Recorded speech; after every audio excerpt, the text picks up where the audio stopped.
Gabriel Rademacher, Javier Rotondo, bienvenidos a Hernando. Primero, para Hernando no es muy común recibir a 12 personas que forman parte de la mesa de enlace y además tener una reunión de cartes aquí en Hernando, ¿no? Ustedes habitualmente las tienen, pero no aquí en Hernando. ¿Cómo han sido recibidos? ¿Cómo han visto la gente? Mira, la idea, como siempre, es tratar de recorrer todo el interior, estar presente en cada uno de los lugares a donde tenemos representación gremial. Esto es algo que se viene haciendo desde gestiones anteriores, pero particularmente en esta, en la gestión de Javier, ha cobrado más impulso, sobre todo después de la pandemia, esto de poder tener participación en el lugar, escuchar desde primera voz por parte de los productores la problemática, las propuestas, directamente desde el lugar a donde están participando, donde están actuando, donde les toca llevar adelante su actividad productiva. Bueno, si bien obviamente uno de los temas principales que siempre abordamos tiene que ver con retenciones y políticas económicas que impactan el sector agropecuario, pero sabemos que uno de los últimos temas también que están generando preocupación es este proyecto de la ley de humedales con respecto a lo que son los distintos sectores, las zonas que se van a ir marcando, así que ¿qué se aborda hoy, si es que se aborda este tema acá en Hernando? Sí, indudablemente que la temática traspasa las regiones, si vos te pones a ver es algo que atañe a todo el país. El problema es cómo se encaró el debate, que es donde nosotros tenemos nuestros reparos desde las entidades agropecuarias, porque como todo en Argentina es frenético y coyuntural y siempre tras los hechos, esta triste situación climática de los efectos de la Niña, con lo que trae aparejado con los incendios, si bien en Córdoba para nosotros es algo más tristemente común por nuestra geografía y por nuestro tipo de encuadre en la provincia, en lo que es la parte semiárida, ha llevado a que el debate se lleve a terrenos no científicos, no lógicos y no con interlocutores válidos, que es lo que está pasando.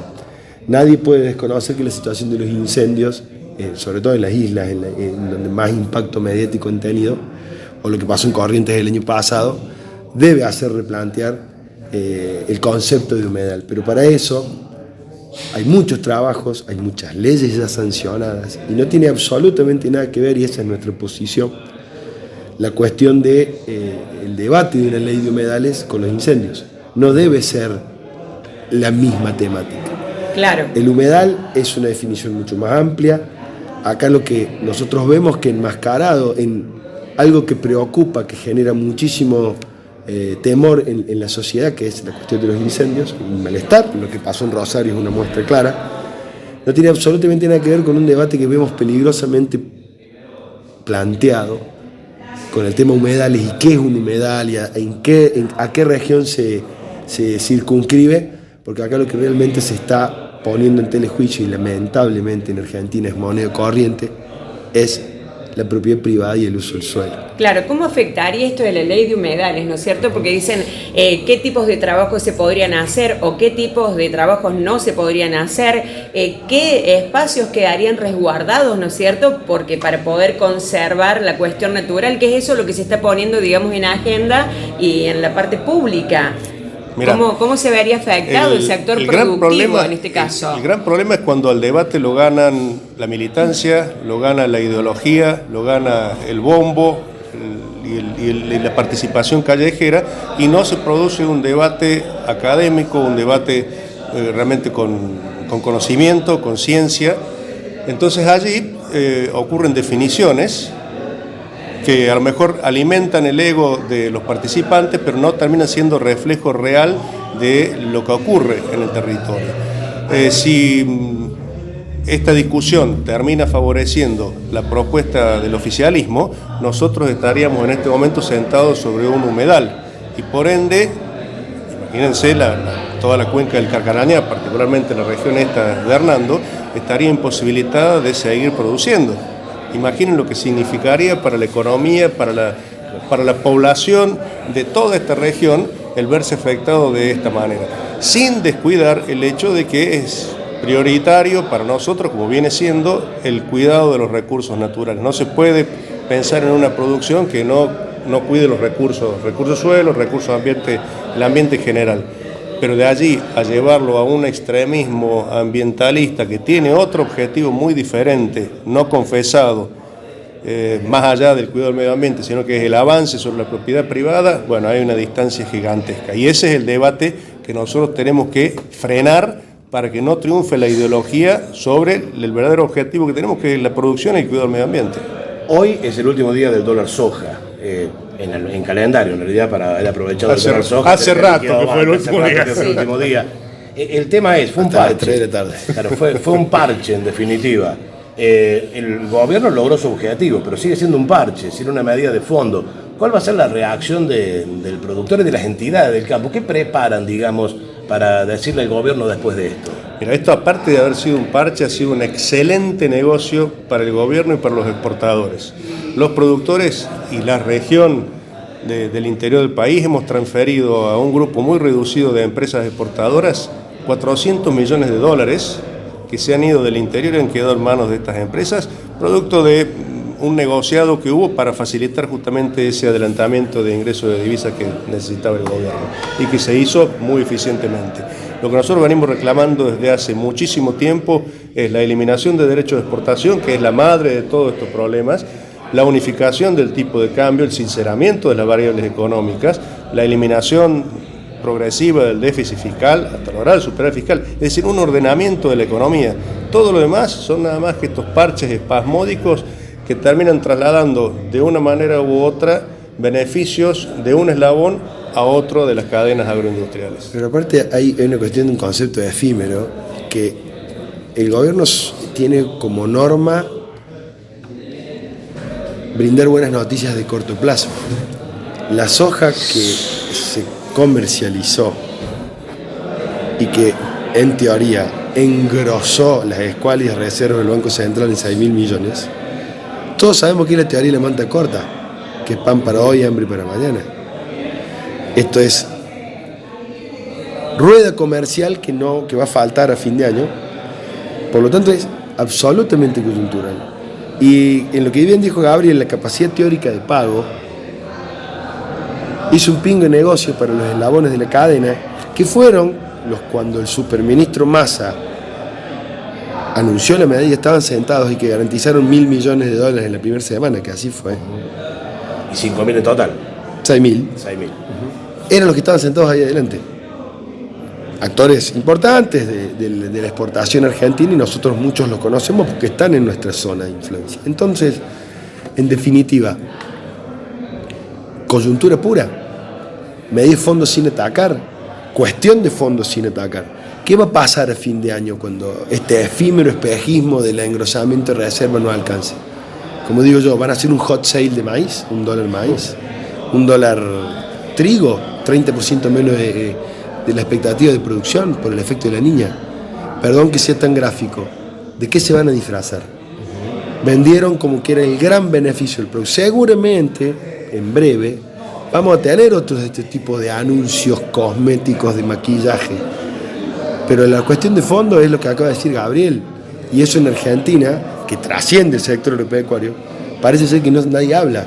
Y es la madre de los problemas. Aparte, pero hay una cosa que hay que aclarar y dejar muy nítido. Esto no fue un beneficio para el productor. Fue apenas la reducción de todos los perjuicios que venimos padeciendo desde hace años. Cuando nosotros vendemos, particularmente soja, vendemos 100 kilos y cobramos 70. Cobramos 30, los otros 70 se los lleva el Estado nada más que en el momento de comercialización. Bueno, durante el periodo que duró el dólar soja, vendíamos 100 y en lugar de cobrar 30, cobrábamos 40. Ese fue el gran cambio que hubo. Pero el Estado nos siguió absorbiendo el 60% durante los 20 días que duró el dólar soja. Discúlpame, para cerrar este tema. Además, en el caso de esta zona, por ejemplo, hablando con los ingenieros que trabajan en el tema, asesoran a los productores y demás, ellos plantean que en el caso de esta zona prácticamente no funciona porque la soja es la billetera del productor hoy.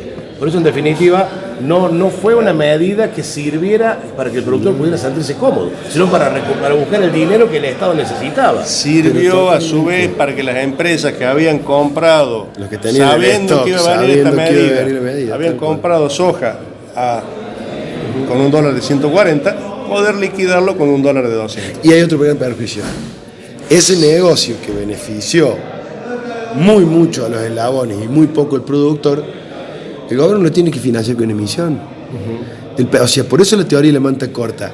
Porque en el diferencial de tipo de cambio, los 60 pesos por dólar que hubo de diferencia en esta zanahoria que fue el dólar soja, ¿cómo se financian? Si Argentina no tiene financiamiento externo, si Argentina no tiene confianza en inversión, con emisión. Entonces, esto es el globo que va inflando, son 11 agujeros, tenemos 10 dedos, en algún lugar va a perder. Es así. Es un adelanto de sueldo, es un gasto a cuenta. Ahí lo que estaba planteando recién Gabriel, donde decía cuestiones básicas como por ejemplo cuáles son el reclamo, el tema de los derechos a las exportaciones, un tipo de cambio único, entre otros aspectos, pero decimos, no parece acercarse en lo más mínimo de lo que es la ideología o la forma de pensar o los criterios de las políticas económicas de este gobierno. Se han producido algunos cambios, que estaba Martín Guzmán, después vino Silvina Batakis, ahora tenemos a Sergio Massa. Digo, más allá de todos estos cambios, en cualquier momento... Hace 2 meses que no vengo, Hernando. En 2 meses hubo 3 ministros de Economía distintos. Claro, sí. Es así la Argentina. Y decimos... ¿Qué es lo que va cambiando? Vamos teniendo otros nombres y seguimos sosteniendo los mismos conflictos, el mismo sistema. Lo que pasa es que la que tiene capacidad de veto sigue siendo la misma.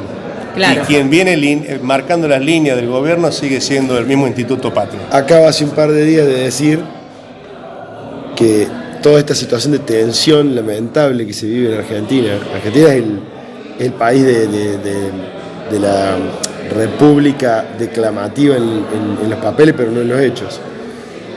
Fábricas tomadas, autopistas cortadas, calles principales sin poder transitar.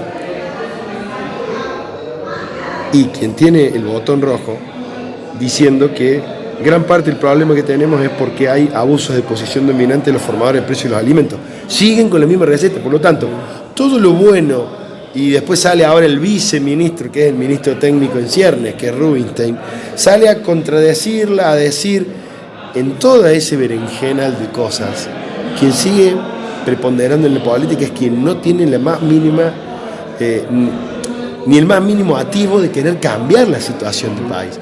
Por lo tanto, el margen de acción y el costo que va a pagar el actual súper, porque nosotros siempre esperamos iluminados, ¿no? Estamos esperando el Mesías permanentemente. El Mesías no es Massa, ni lo va a hacer, porque la condición de fondo la sigue teniendo una sola persona que no entiende la concepción de que sus políticas y su forma de gobernar a Argentina nos llevaron a estar como estamos. A mí me quedan 2 preguntas para terminar, para dejarlos que vayan a comer, porque se siguen teniendo reuniones.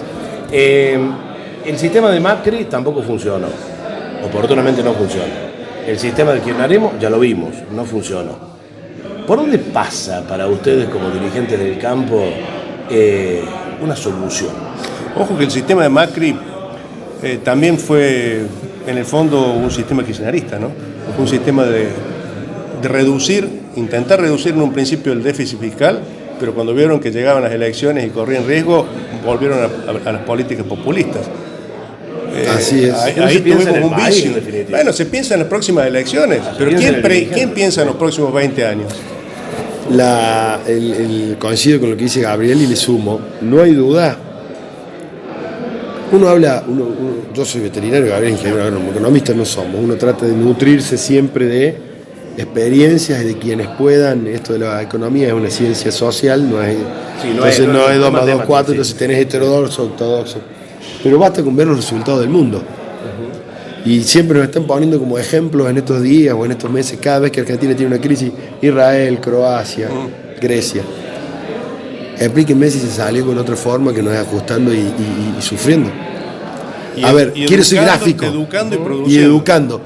Por lo tanto, cuando vos tenés la intención del gobierno de Macri, era achicar el déficit, hacer eficiente el gasto, reducir el gasto, reducir la emisión, vivir con menos de lo que se ingresa para poder tener, lo que haría cualquiera en una casa. No hay que ser iluminado, pero tiene un costo. Claro, y tiene un costo político. La gran diferencia que cuando Macri planteó, sin entrar en detalles de análisis, pero hechos, planteó reformas necesarias.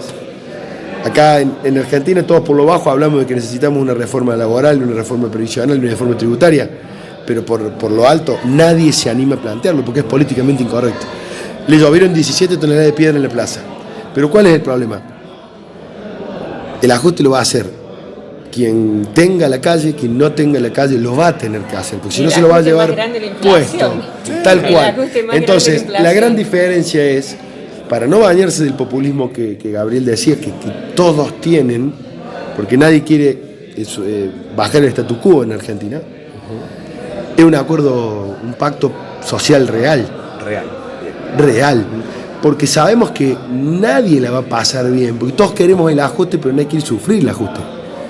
Y invariablemente, en un país en donde tenemos los índices que tenemos, no hay duda de que vamos a sufrir. Lamentablemente lo que hay que tratar es de morigerar el sufrimiento en algunos sectores en donde la capacidad de reacción ante el sufrimiento es menor, pero que hay que ajustar, hay que ajustar. Yo no me quiero meter en un tema muy complejo. Y hay que decirle la verdad a la gente, sí. hay que tirar perfectamente cuál es el diagnóstico, explicarle a la gente que fue, yo creo, el gran error del gobierno de Macri no haber comunicado cuál era la gravedad de la situación que heredaba. Yo, para cerrar, si bien me han especificado no son uno ingeniero, el otro veterinario, pero ya que estamos charlando un poquito, veía una nota del expresidente de Ecuador que hace 22 años atrás implementó la dolarización y le hacían una nota y dice que no es común que dé entrevistas, y él planteaba que cuando mira Argentina tiene como un déjà vu de lo que ocurría allá. Y el gran problema del déficit fiscal es decir que se gasta mucho más de lo que ingresa. Entonces él decía que lo único que fue posible fue la dolarización porque no se podía emitir más, y lo que ustedes decían, tener un consenso, que una de las cosas importantes después de hacer un análisis técnico, poder tener un acuerdo social y que la parte política esté todo de acuerdo de que va a ser de shock y que va a generar costos, pero que en el largo plazo, por ejemplo, veía que en Ecuador el 90% de la población está de acuerdo con la dolarización. Claro, pero la dolarización, acá no tenemos disciplina. La dolarización sola por sí misma no te soluciona, no te corrige. Si no tenés disciplina. No, necesitas hacer las reformas estructurales primero. Hay una gran diferencia, no me voy a meter en detalles porque uno no los conoce. Claro, sí, pero lo Ecuador, que tenía que ver con esto. Ecuador tiene una cultura muy distinta, porque Argentina está muy acostumbrada a tener, si uno se pone a ver en los últimos 70 años, hemos convivido con inflación y hiperinflación. Entonces la cultura de dolarización como fuente de ahorro está arraigada en los sectores de la sociedad. Ecuador no lo tenía. Ecuador venía de una sociedad ascendente, con mucho menor clase media, si se quiere, con aspiraciones. Claro. Entonces, esas reformas aquí sería, lo digo porque no vuelvo a decirte, peco quizás de neófito, pasaremos a tener inflación en dólares en 10 años. Exactamente. Bueno, ya la tuvimos O sea, en la convertibilidad. Tuvimos la convertibilidad, que era la organización disfrazada. Claro, es que, bueno, para volver a lo que dice Gabriel, queremos tener una solución mágica sin esforzarnos. La dolarización por sí no soluciona nada si no tenés un plan de contingencia, disminución de gastos. Él también lo decía. Está claro. De mi parte, ahora sí, la última, ya les voy a ir a comer. Se hizo un relevamiento, se presentó un relevamiento antes de ayer, aquí en Hernando, donde habla del crecimiento de la ganadería. Nos llamó poderosamente la atención cuando pareciera que todo entra a caer en Hernando por el crecimiento de las fábricas. Paralelamente en la zona se da un crecimiento de la ganadería. ¿Es una tendencia? ¿No es una tendencia? ¿Es un hecho muy puntual de local? No, y en la medida de que empecemos a avanzar en la producción de energía a partir de materia verde, a partir de maíz, a partir de soja, vamos a tener la necesidad de incorporar ganadería para hacer uso de sus productos. Es una realidad y es una tendencia que vamos a tener en distintos lugares del país. Y le agrego lo que dice Gabriel, entendiendo mucho la idiosincrasia de quienes permanecieron en la ganadería, que son los que te hacen esa oscilación de periodos en donde vos podés tener incrementos de stock que llaman la atención. No es más gente, sino en más áreas. Se dan las dos cosas. Se dan los dos factores. Sí. Sí está claro que cuando vos tenés crisis que en el global de país generan disminución de stock, como vos tenés un sistema de producción de carne que ha cambiado en los últimos 20, 30 años y que hoy ha sido o ha virado hacia los planteos intensivos, es normal que en las áreas más desfavorecidas, agrícolas, baje el stock y suba en donde tenés el insumo más importante que el maíz, que es nuestra provincia. pero el global no es una tendencia. Y hay otra cuestión más. Mucho se hace, a pesar de que la ecuación hoy, con un maíz bastante en un precio bastante tentador para el productor agrícola y no transformarlo en carne, porque la invernada, estamos contra época, la oferta de ternero empieza a bajar, empieza a subir el precio, pero sí también hay una tendencia inequívoca que tiene que ver con la pregunta anterior y todo, de resguardo de valor. Y la ganadería está vista como un resguardo de valor para aquellos que todavía están en el sistema y no quieren perder, al no poder comprar dólares, no poder... Si bien no es un buen negocio hoy, porque tiene un espasmo de crecimiento la ganadería copia precio y recupera precio por espasmo, no sostenido. Una base estable. Claro, pero en la cultura popular es una caja de ahorro. Exactamente. Entonces ahí tiene mucho que ver con eso. Sí. Hay que elaborar. En la parte tecnológica, ¿cómo estamos con el tema de los microchips? Que hoy me decían, nosotros tenemos un bloque del agro y decían, puede ser, acá es medio técnico, pero para el control de sanidad puede ser que se ponen microchips a los animales para poder... Hay de todo. Una cosa nueva, mucha gente está implementando. Hoy son planteos, sobre todo los planteos industriales, empresariales más grandes, los feedlots grandes, sí, porque es el éxito de planteos tan finitos en el manejo de los números tiene mucho que ver la toma de datos y las ganancias y demás. Y el tener un chip trazado te permite tomar mucho más datos para tener decisiones. Llevado al punto de vista, si se quiere, como visión sanitaria, tiene que ver, pero tiene mucho que ver con leyes internacionales de sanidad animal, de bienestar animal, y con comercio. Hoy la trazabilidad individual electrónica es condición sine qua non para mantener mercados o para abrir nuevos mercados en las diversas producciones. Entonces está planteado como una cuestión mucho más profunda que solo la identificación, solo el bienestar animal y solo la cuestión sanitaria. Bueno, muchísimas gracias. Gracias, buenas Gracias a noches. ustedes.